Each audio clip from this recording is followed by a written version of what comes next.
Vous êtes prêts? Attachez votre sucre. On a-t-il de la broche à fournir? J'ai l'intro la plus percutante de ma vie, je crois. Une histoire 13 ans et plus, là, tu sais. Dans la Bible, il y en a des 13 ans et plus. Je ne sais pas s'il y en a qui ont lu Les Juges ou... Il y en a des pas pires. Et ce matin, pour comprendre le sérieux là, du message, on va commencer avec une histoire rock and roll, qu'on pourrait dire. Une histoire qui parle du prophète Élisée qui va gravir une montagne. Il s'en va gravir une montagne pour avoir un temps avec Dieu. Puis Élisée vivait un grand malheur. Il souffrait de calvitie. Mais un juif chauve, c'était vraiment pas drôle. Ici, c'est beau, là. Je regarde quelques têtes reluisantes, puis je suis quasiment jaloux. Mais pour un juif, c'était vraiment signe de faiblesse. Avoir une belle chevelure fournie, là, c'était signe de force. On peut penser à Samson, à Absalom. Mais être chauve, c'était pas winner. C'était vraiment pas winner. On va lire une histoire où Élisée va faire rire de lui. 2 Rois 2, versets 23 à 24. Il monta de là à Béthel, et comme il cheminait à la montée, des adolescents sortirent de la ville et se moquèrent de lui. Ils lui disaient « Monte, chauve, monte, chauve !» Il se retourna pour les regarder et il les maudit au nom de l'Éternel. Alors, 2 ours sortirent de la forêt et déchirèrent 42 de ces adolescents. Belle histoire en commençant. Mon point ici n'est pas que la sentence est juste envers les enfants. Mon point n'est pas qu'il faut maudire ceux qui rient de nous parce qu'on est chauve. Mon point est, on ne badine pas avec les prophètes de l'Éternel. Ça ne s'applique pas pour Élisée, mais touche pas à un cheveu à mes prophètes. Or, nous, fils et filles du roi, nous sommes une nation de prophètes. Les fils et les filles du roi, c'est protégé. C'est ce qu'on voit depuis le début. Et je ne sais pas si c'est difficile à croire pour certains d'accepter qu'on est une nation de prophètes, qu'on a des prêtres royaux, qu'on est co-héritiers avec Christ, assis avec lui dans les lieux célestes. On joue avec ces versets-là et c'est une réalité grandiose qui s'offre devant nous. Dans cette série-là, on voit qu'on était des chenilles. Et même comme chrétiens, souvent, on continue d'être des chenilles, mais Dieu a pour nous une vie de papillon. Dans la louange, il était question d'eau et de se réjouir. Puis je voyais l'Église comme étant des enfants de Dieu qui jouent dans l'océan. Et là, le but, là, c'est de prendre l'oxygène pour faire de la plongée sous-marine. C'est ça le but de Dieu pour nous, parce que si on plonge, il y a des trésors incroyables à découvrir. Mais la plupart d'entre nous, on patauge en surface, puis même on se tape les uns sur les autres, on se noie les uns les autres.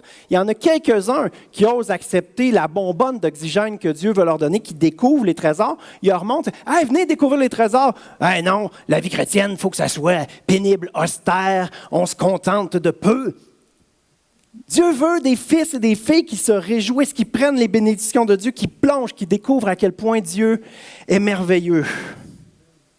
On est une nation de prêtres comme Élisée. Watch out, ceux qui méprisent les enfants de Dieu. Le problème, c'est que nous-mêmes, l'Église, on le fait bien souvent. On n'accepte pas que nous-mêmes, on soit des enfants de Dieu. Peut-être qu'il y en a qui écoutent cette série-là de loin, qui disent « Ce pasteur-là, il est complètement sauté. » Faites attention de ne pas mépriser les fils et les filles du roi, parce que c'est ce que Dieu veut pour l'humanité. Tous ceux qui vont croire, tous ceux qui vont accepter que le Fils de Dieu est mort pour eux, pour qu'on puisse avoir accès à cette vie-là.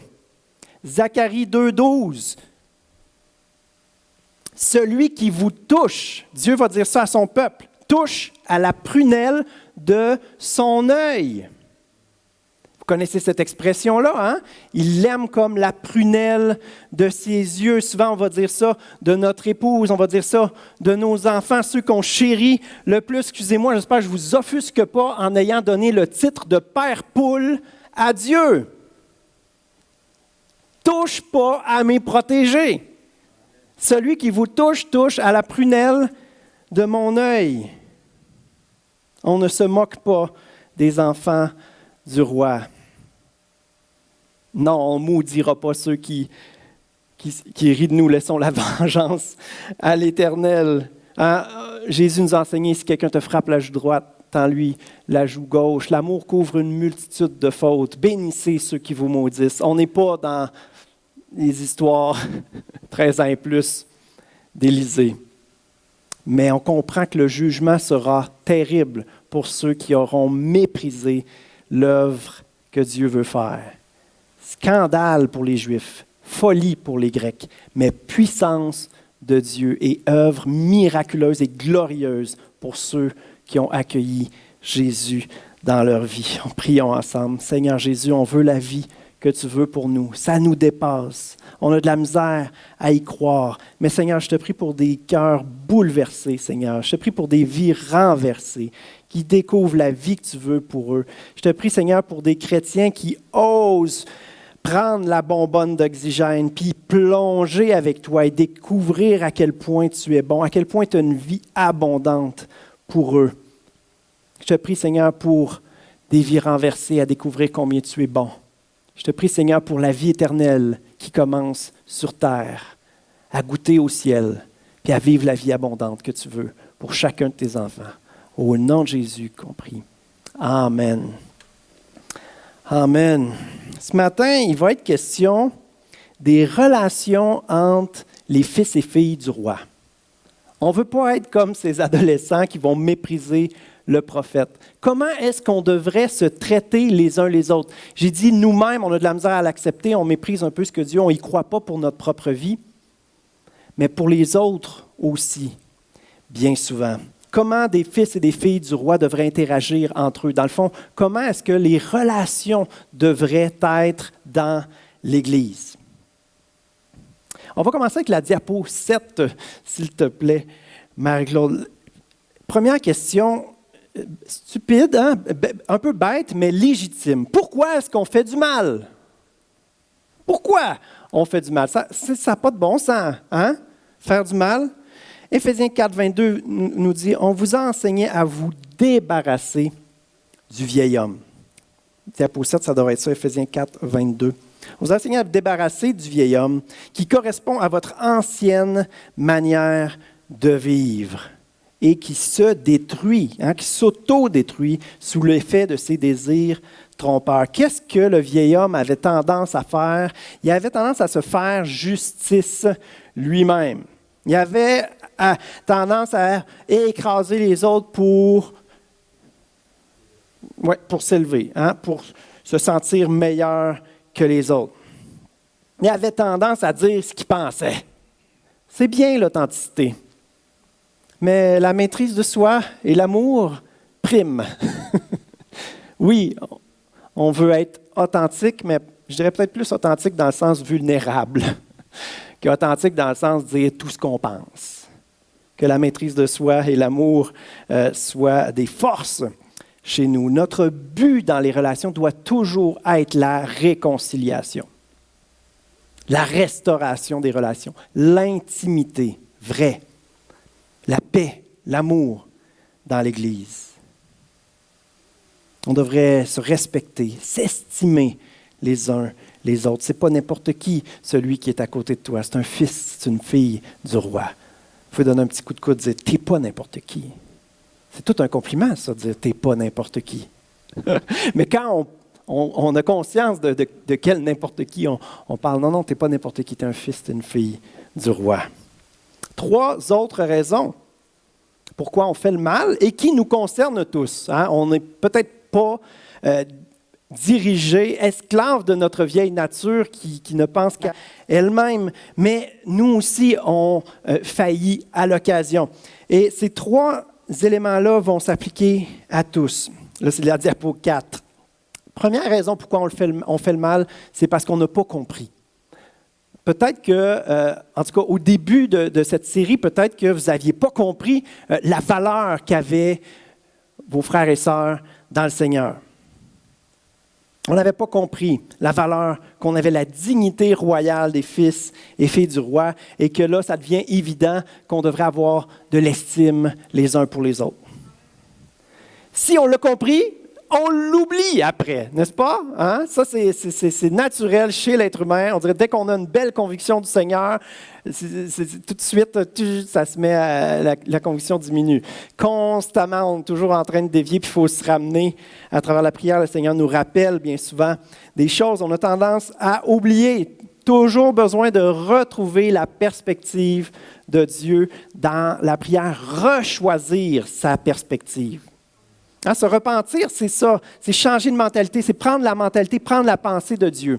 Et là, toujours, on dévie, il faut revenir, adhérer à la pensée de Christ, adhérer à la perspective de Dieu qui est souvent complètement contraire à la nôtre. C'est pour ça que ça prend un changement radical, un renversement. La troisième raison, pourquoi on pète des coches? Pourquoi on agit mal? Hein? Souvent, on agit mal sur le coup de l'émotion. Mais pourquoi on se rend à cet endroit-là, on se rend au point où ça pète? Pourquoi? Souvent, c'est pour des banalités. Hein? C'était pas grand-chose. Mais pourquoi on s'est rendu là? C'est parce qu'on a accumulé. Pourquoi on arrive à une montagne de linge sale à laver? Parce qu'on ne l'a pas fait dans les dernières semaines. N'est-ce pas? Pourquoi on se retrouve avec une montagne de vaisselle à laver? Bon, tout le monde lave vaisselle, sauf nous, là, qui a pété là, 2 mois. Là. Mais ça s'accumule vite, ça. Hein? Mais c'est ça. Il faut faire les choses au fur et à mesure, sinon, ça s'accumule. De quoi est-ce que je parle? En ce moment, je parle de l'importance de régler nos différends. L'importance de régler nos différends, les malentendus, les inconforts, les incompréhensions. Je ne peux pas croire que mon frère, ma soeur pense ça. Les situations. Oui, des fois, il faut comme couvrir une faute. Hein? Des fois, on appelle ça lâcher prise. Laisser aller, c'est pas plus grave que ça. On va se maîtriser, on va se contenir. On passe par-dessus l'offense. Parfois, oui, il faut faire ça. Mais parfois, il y a des choses qui doivent être adressées. Des situations, des différends, des problèmes qui doivent être adressés, qui méritent d'être adressés. Des injustices, peut-être, ou même, dans le fond, des péchés qu'il faut être adressés, qu'on doit avoir le courage d'aller parler avec notre frère, avec notre sœur. Diapo 5, Éphésiens 4, versets 25 à 27 nous dit « C'est pourquoi, vous débarrassant du mensonge, dites ». C'est à l'impératif, hein, ce n'est pas une option. Vous pouvez parfois peut-être dire hey, « Si ça vous tente, vous pouvez dire… » Non. Dites chacun la vérité à votre prochain, car nous sommes membres les uns des autres. Tu ne peux pas avoir ton frère membre tout de travers, puis parce que vous êtes interdépendants. Si vous vous mettez en colère, ne péchez pas. Que le soleil ne se couche pas sur votre colère et ne laissez aucune place au diable. Le pardon, on en parle souvent dans l'Église. Hein? C'est important le pardon. Mais le pardon, ça règle le problème en nous. Ça ne règle pas le problème dans la relation.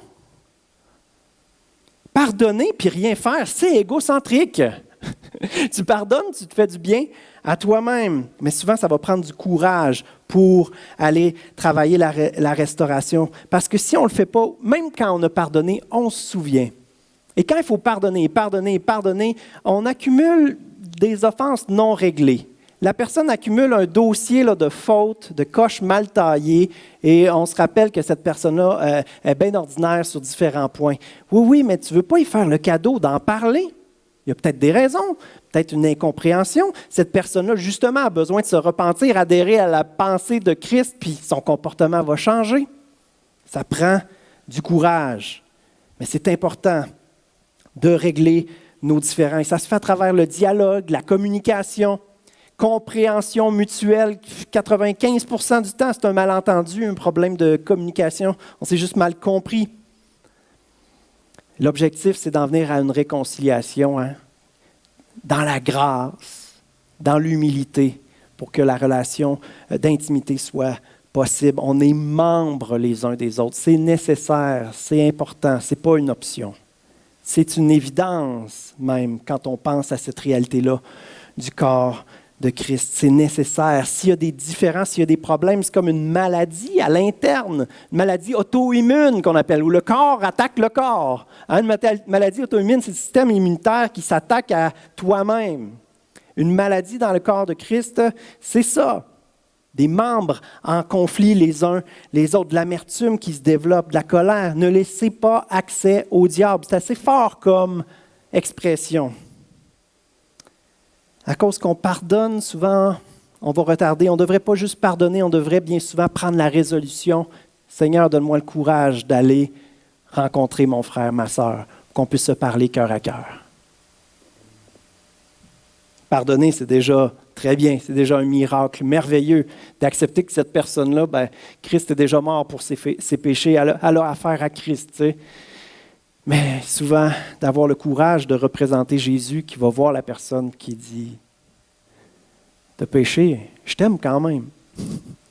Il y a de l'espoir pour toi. » Et bien souvent, il y a la fameuse histoire de la paille et de la poutre et on grandit ensemble dans l'amour.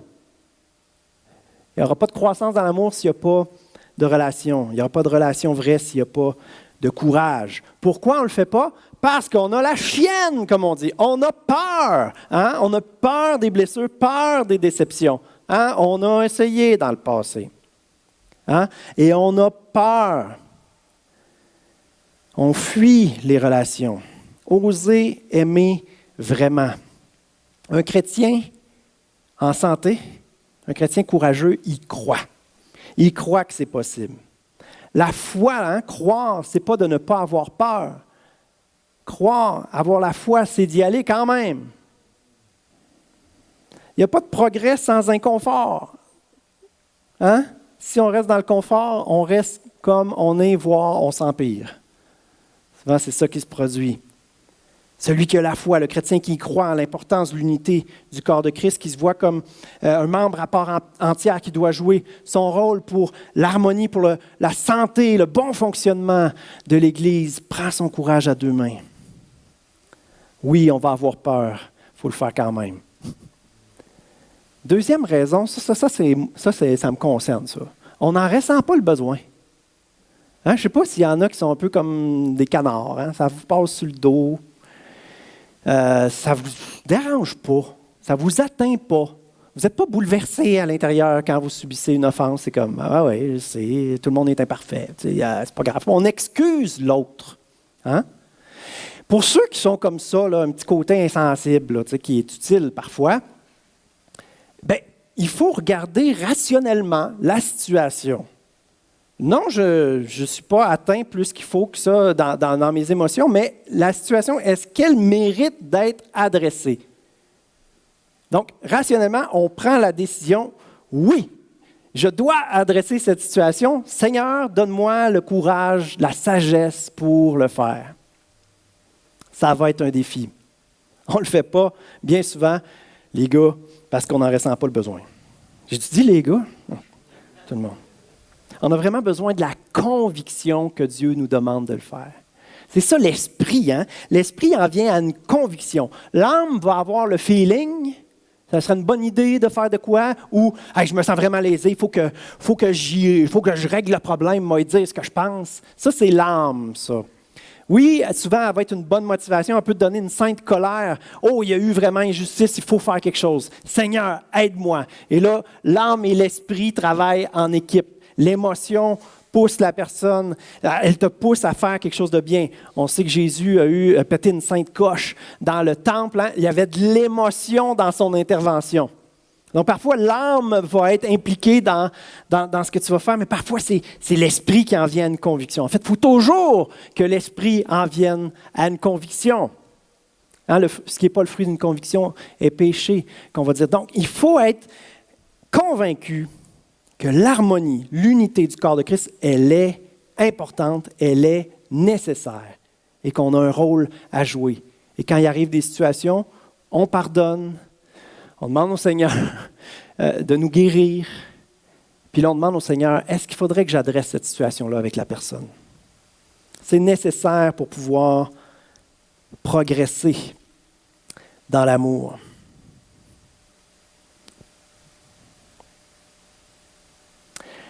L'heure avance. Si on ne le fait pas, si on laisse faire, qu'est-ce qu'on est en train de faire? On est en train d'ignorer l'autre personne. On est en train de passer à côté. Je suis indifférent. Je ne me soucie pas de l'autre. Je ne me soucie pas de la relation. Je fais mon affaire. Soit parce que je n'ai pas le goût, soit parce que ça ne m'atteint pas dans le fond. Ça ne t'atteint pas l'unité du corps de Christ, la santé spirituelle de ton frère, de ta sœur. Ça prend du courage. On va sauter une section. Le chrétien, il est appelé non seulement à passer par-dessus les offenses, les déceptions, mais il est appelé à triompher du mal par le bien. Triompher du mal par le bien. Et comment ça se fait, ça?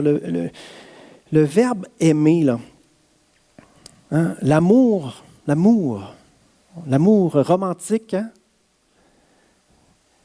L'amour, ce n'est pas juste un concept abstrait là, pour écrire des beaux romans. L'amour, ça vient du verbe « aimer », qui est un verbe d'action. L'amour doit se mettre en action. L'amour, non, ce n'est pas juste un concept dans notre tête, dans notre cœur. « Ah, j'ai l'amour de Dieu dans mon cœur. » Ça ne paraît pas dans ta vie. L'amour doit se mettre en action.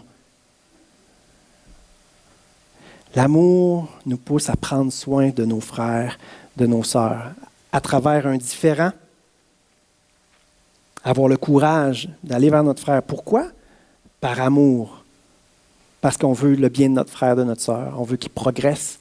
Et on se rend compte que quand on prend notre courage à deux mains, qu'on y va, nous aussi, on progresse.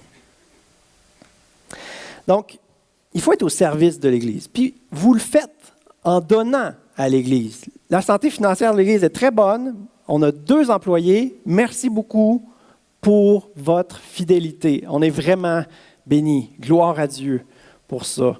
Mais l'Église, ce n'est pas une genre de business où on paye des professionnels pour faire le travail. Comprenez?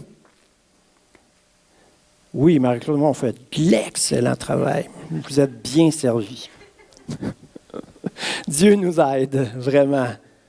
Dieu nous aide. On est bénis de vous servir. Mais chacun d'entre nous, hein, en tant que fils et filles du roi, en tant que membres du corps de Christ, nous sommes appelés à servir. Diapo 10, Éphésiens 4, 11, 12 nous dit « Les dons de Dieu aux hommes sont variés, hein, diversifiés. Il nous a donné certains frères comme apôtres, d'autres comme porte-parole de Dieu, évangélistes, bergers, enseignants. » Ça, c'est les professionnels, ça. C'est quoi leur rôle, les professionnels dans l'Église? Tous ces dons ont été accordés pour le perfectionnement des chrétiens afin qu'ils soient tous convenablement équipés pour leur service et que chacun soit rendu capable d'exercer son ministère en vue de la formation, l'édification, le développement, la solidité, l'harmonie du corps de Christ, qu'il soit en santé. Donc la question c'est, est-ce que je mets à profit mes dons, mes talents? Est-ce que je donne de mon temps pour mes frères et sœurs? Qu'est-ce qu'il faut faire? Prier, premièrement. Prier et agir. Souvent, ces 2 éléments-là, on ne se trompe pas. C'est prier pour savoir qui aimer. Hein? Dans la prière, poser la question à Dieu. Qui, Seigneur? Duquel là, de tes précieux fils et filles du roi veux-tu que je prenne soin? C'est une bonne question, hein? Qui est-ce que tu veux que j'aime? Et comment agir? Comment agir, ça va dépendre de vos dons. Ça va dépendre de qui vous êtes.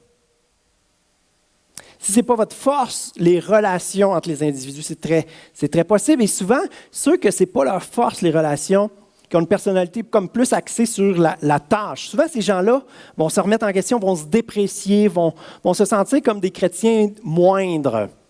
Parce qu'on met beaucoup l'accent sur les relations, sur faire du bien aux autres.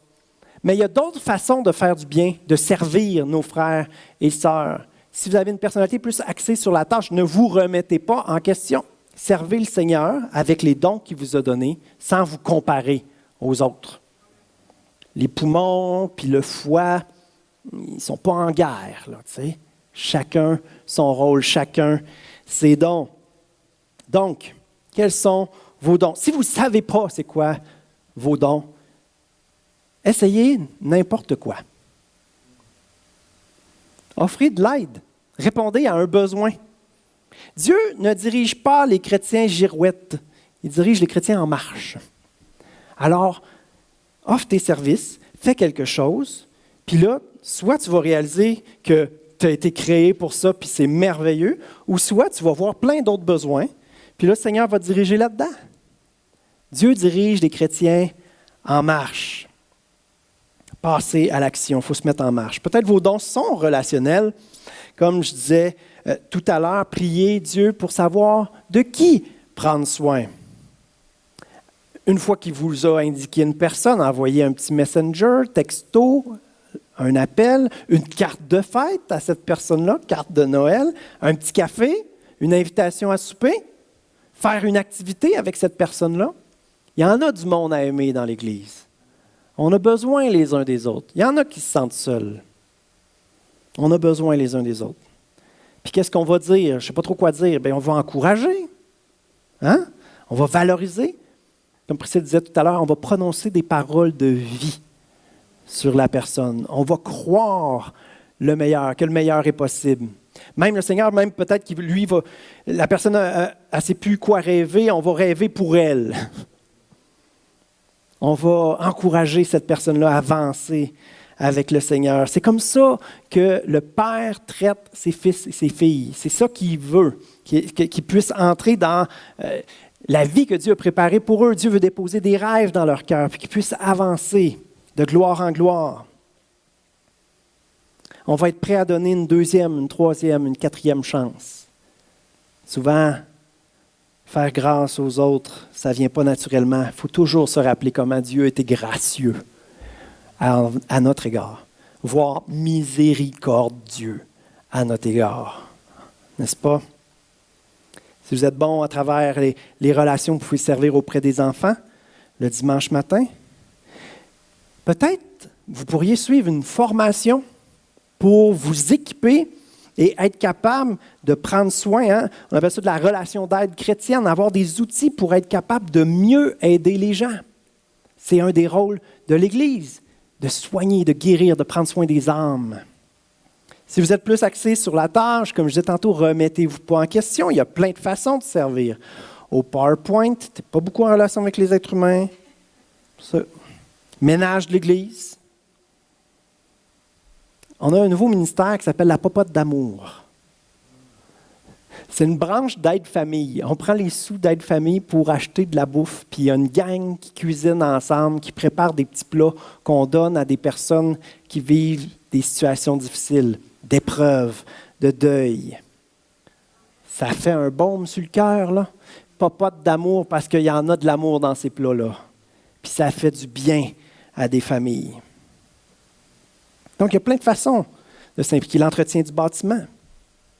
De toutes ces façons-là, vous prenez soin de vos frères et sœurs.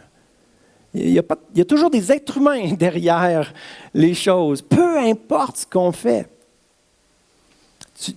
Dans notre job séculière, tu construis des portes de garage, mais ça va servir à une famille qui va avoir une porte de garage qui fonctionne. Il y a toujours des êtres humains derrière ce qu'on fait.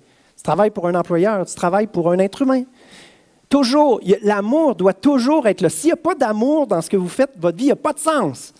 C'est dans l'amour que la vie prend sens. Et l'amour, il n'y a pas d'amour sans relation. Il faut toujours penser aux êtres humains qu'on est en train de servir.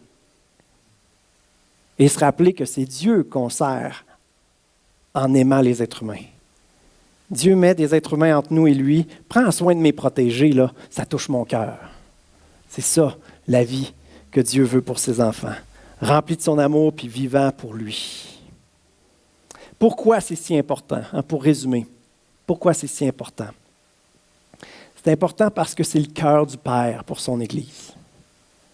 C'est le cœur du Père pour sa famille, pour ses enfants.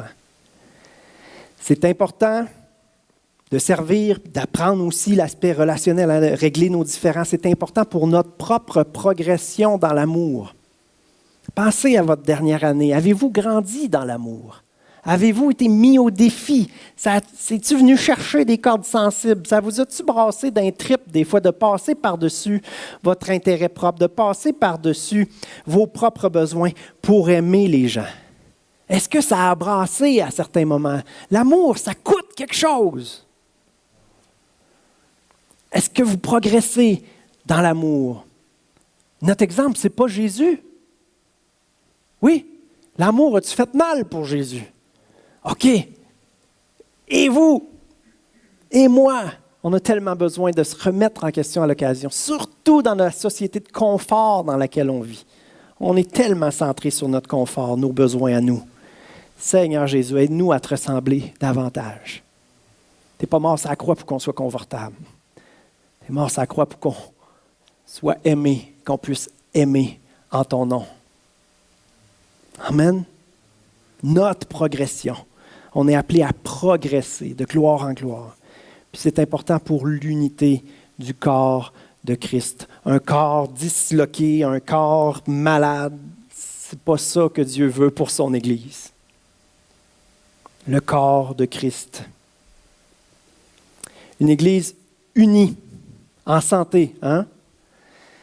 Une Église active, qui sert, va être efficace. Souvent, chacun d'entre nous, puis ça c'est très correct, d'être conscient qu'on n'est pas le sauveur, qu'on ne changera pas le monde en nous-mêmes individuellement. Mais comme Église, ensemble, qu'est-ce qui est impossible de faire? Hein? Qu'est-ce qui est impossible à Jésus? Là, Jésus, il a dit, c'est avantageux pour vous que je m'en aille, parce que moi, là, j'ai rien qu'un corps humain, là. Mais là, je vais être en vous, puis je vais agir à travers l'Église. Alors nous, on est comme Jésus, version 120 exemplaires là, répartis dans la ville, puis ensemble, on peut offrir des services, on peut faire quelque chose. Puis par exemple, la louange, quand on loue, on adore, la présence de Dieu est là d'une manière spéciale, puis les cœurs vont être renversés par l'amour de Dieu s'il y a de l'amour les uns pour les autres. À ceci, tous connaîtront que vous êtes mes disciples. Dieu veut manifester sa gloire dans la Beauce, il veut renverser les vies. Mais est-ce que les chrétiens eux-mêmes, leur vie a été renversée? J'avais entendu une phrase qui m'avait bouleversé une fois. À tout le monde en parle. Tu sais, des fois, il y avait des entrevues, c'était comme, tu réponds par 2-3 mots, là, tu sais. Puis là, il y a des questions qui bombardaient comme ça. Je ne me rappelle plus c'était qui la dame, mais on lui avait demandé, que reprochez-vous aux chrétiens? Elle a répondu du tac au tac de ne pas l'être. Ah! Le corps de Christ, des fois, tu regardes ça, puis il est malade. Il est à l'hôpital. Puis là, on se demande pourquoi on ne voit pas Dieu agir. Soyons des chrétiens, vivons la vie que Dieu veut pour nous. Laissons-le nous transformer, progressons dans l'amour, travaillons à l'unité, représentons le cœur du Père. Ensemble, Dieu va faire des merveilles dans nos vies. On va être gagnants. On a tout à gagner à vivre pour Dieu. Arrêter de vivre pour nous-mêmes, à donner notre vie au Seigneur, à le laisser nous guider, nous diriger, nous guérir, nous transformer. Quelle vie Dieu a pour nous. Ensemble, on forme le corps de Christ. 1 Corinthiens 12, 27 nous dit, « Or, vous constituez ensemble le corps de Christ et chacun de vous, pris à part, en est un membre ou un organe auquel Dieu a assigné sa place et sa fonction. » Chacun de vous, pris à part, est un membre auquel Dieu a assigné sa place et sa fonction. C'est une assignation. On la fait tous imparfaitement, mais il faut aspirer à la faire mieux, à mieux prendre notre place, à plus prendre notre place, à mieux jouer notre rôle, à progresser là-dedans. Quand il y a du progrès, il y a de l'espoir. Quand Jésus est là, il y a du progrès. Jésus produit la vie, produit la croissance, les choses s'améliorent. Ça n'arrivera pas par accident, l'unité de l'Église. Ça n'arrivera pas par accident dans votre vie. Une progression dans la sainteté, progression à ressembler de plus en plus à Jésus, à aimer de plus en plus, de mieux en mieux. Ça n'arrive pas par accident. Dieu veut qu'on soit, son corps qu'il représente, qu'on soit un. Ça va prendre du courage pour entretenir l'unité. L'unité est là. Il y a un Jésus, il y a un Sauveur. On est un en Jésus. Mais ça prend de l'entretien parce que, humainement, on endommage cette unité constamment, puis on a besoin de progresser là-dedans. Nous sommes appelés à donner de la considération, de l'estime, à estimer nos frères, nos sœurs, des fils et filles du roi que le Père chérit. Il faut accueillir cette vérité-là, l'accepter pour notre propre vie, mais pour nos frères et sœurs. On ne traitera pas nos frères et sœurs comme des moins que rien. On ne prendra pas pour acquis nos frères et sœurs. Ils sont précieux, c'est des fils et des filles du roi. On va prendre soin les uns des autres. On va se valoriser les uns les autres. En terminant, on va juste se recueillir un petit peu, prendre le temps de réfléchir, demander au Saint-Esprit de parler à nos cœurs. Vous pouvez fermer les yeux. Puis juste 2 bonnes idées, dans le fond, qui ont été présentées ce matin. La première, c'est d'adresser des conflits non réglés. Puis l'autre, c'est de prendre la résolution de servir.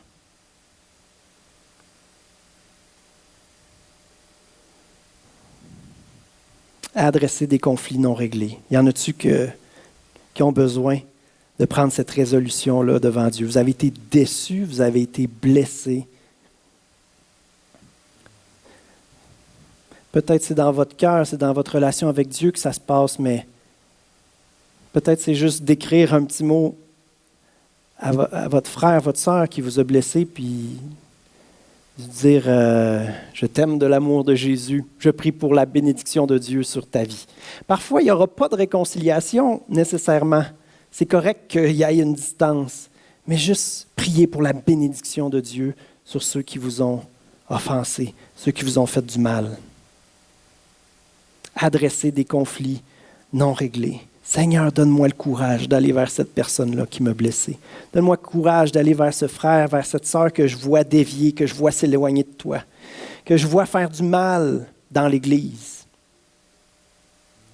Elle est probablement juste maladroite, probablement, cette personne-là. Et Seigneur, donne-nous l'humilité de se laisser exhorter par nos frères et sœurs. Donne-nous l'humilité juste de se laisser travailler par toi, Saint-Esprit.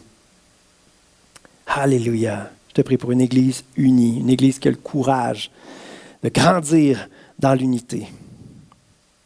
D'autres personnes qui ont besoin de prendre la résolution de servir. Seigneur Jésus, je te prie pour une conviction qui vient de toi. Une conviction qui vient de toi. Je te prie pour la stratégie, Seigneur, pour réussir à le faire.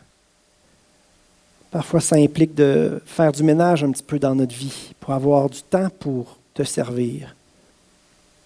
Seigneur Jésus, qu'on soit une Église de conviction devant toi, une Église, Seigneur, qui reçoit des directives de ta part, qu'on saisit la place puis l'assignation, le rôle, la mission que tu as pour chacun d'entre nous. Et qu'on puisse être fidèle, Seigneur, à te servir comme tu le veux. Alléluia. Seigneur, je te remercie pour l'Église qui se retrouve en présentiel et je te prie pour une Église qui prend vie, ô Dieu.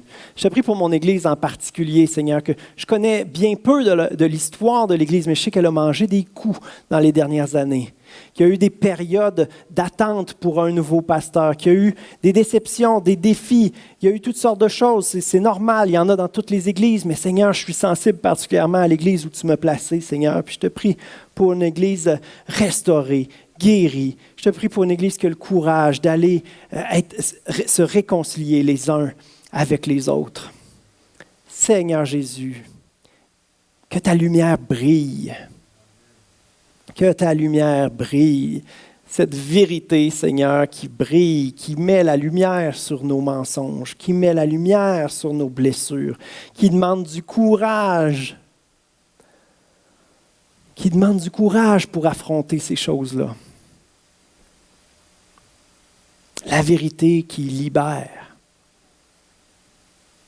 Quand on a le courage de marcher dans la vérité. Dirige nos pas, Seigneur. Fais-nous avancer sur le droit chemin. Construis notre Église de façon solide, durable, pour qu'on soit un témoignage efficace du Dieu vivant, agissant en nous, agissant à travers nous, pour la gloire de ton nom, Seigneur Jésus. On te remercie d'avance pour les âmes qui vont venir à toi. On te remercie d'avance pour ce qu'on va pouvoir faire en ton nom. Seigneur Jésus, on veut participer à une Église vivante, une Église en santé, une Église qui fait une différence, une Église dans laquelle ça vaut la peine d'investir, de s'investir. Augmente notre foi, augmente notre zèle. Je te prie, Seigneur, pour vraiment ta paix sur chaque cœur, parce que c'est toi qui diriges, Seigneur. Et chacun, on est dans des saisons de vie différentes. Alors, Seigneur, je te prie pour chacun de mes frères et sœurs. Je te prie pour une paix qui vient de toi. Premièrement, Seigneur, une assurance de ton amour dans leur vie. Je te prie, Seigneur, que ceux qui sont dans une saison de guérison se laissent guérir par toi. Ne sentent pas de pression d'avoir à performer, besoin d'avoir l'air d'un chrétien en santé, d'un chrétien actif. Je te prie, Seigneur, pour vraiment aucune pression. Ta parole le dit, aucune condamnation pour ceux qui sont en Jésus-Christ. Alors que tout esprit de condamnation soit anéanti, dans le nom de Jésus, on rejette ça parce que ça ne vient pas de toi. La condamnation est tombée sur Jésus. Et tous ceux qui sont en Jésus-Christ, aucune condamnation ne s'applique sur eux. Alors, Seigneur, je te prie pour une pleine liberté, pour avancer avec toi, une pleine liberté pour pouvoir de mieux en mieux te servir, te représenter, puis vivre la vie que tu veux pour nous. Alléluia. Dans le nom de Jésus, Amen.